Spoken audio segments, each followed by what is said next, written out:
Monsieur le préfet, vous voudriez bien transmettre à son Excellence le Président de la République, au Premier ministre et au ministre de l'Intérieur, toute ma gratitude pour m'avoir encore une fois renouvelé leur confiance en me nommant sous-préfet de l'arrondissement de Sindia.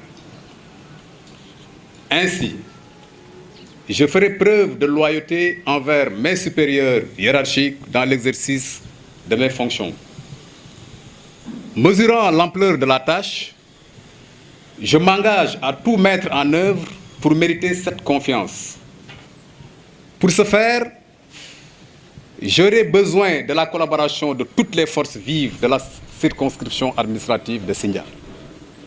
Aussi, voudrais-je assurer tous les maires de ma disponibilité en tout lieu et en toutes circonstances et de mon accompagnement pour qu'ensemble nous relevions les défis du développement local.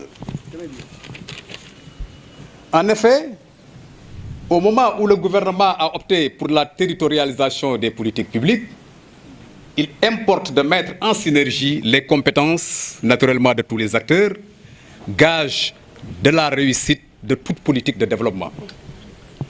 Monsieur le préfet, les énormes potentialités économiques dont regorge le département de Mbour et particulièrement l'arrondissement de Sindia, pour ne citer que les secteurs du tourisme, des mines, de la pêche et du transport avec l'aéroport de Diass.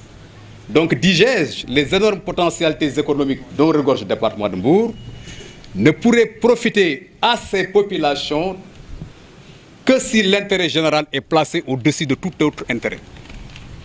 C'est pourquoi il est d'une impérieuse nécessité de transcender les clivages politiques et de faire preuve de solidarité pour l'émergence de vos territoires respectifs.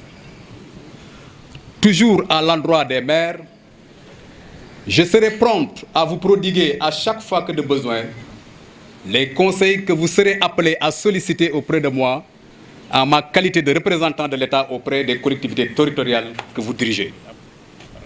Dès lors, je vous invite à la concertation en amont, surtout concernant les actes que vous aurez à prendre et dont le caractère exécutoire est assujetti à l'approbation préalable du représentant de l'État que je suis.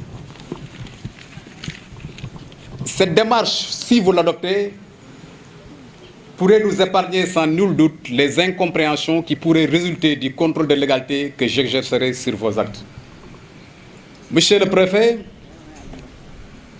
je remercie vivement les populations de l'arrondissement qui se sont mobilisées pour me réserver ce bel accueil, l'intérêt supérieur des populations dont j'aurai en charge à partir de maintenant l'administration. Je vous invite aussi, à chaque fois que la situation le demande, de venir me voir. Je suis à votre entière disposition. Mes portes vous seront toujours ouvertes. Venez me voir et vous êtes toujours les bienvenus. Et pour réussir la mission à nous confiée par son Excellence le Président de la République, nous devons, outre faire preuve de loyauté, mais aussi faire preuve de rigueur dans l'exercice de nos missions. Toutefois, il faudrait allier cette rigueur à cette souplesse qui fait de nous, au-delà des fonctions que nous exerçons, des êtres humains. Je ne voudrais pas vous retenir outre mesure longtemps, l'essentiel ayant été dit. Je voudrais être jugé par les actes plutôt par la parole. L'avenir est devant nous, je vous tends la main. Je vous remercie de votre aimable attention.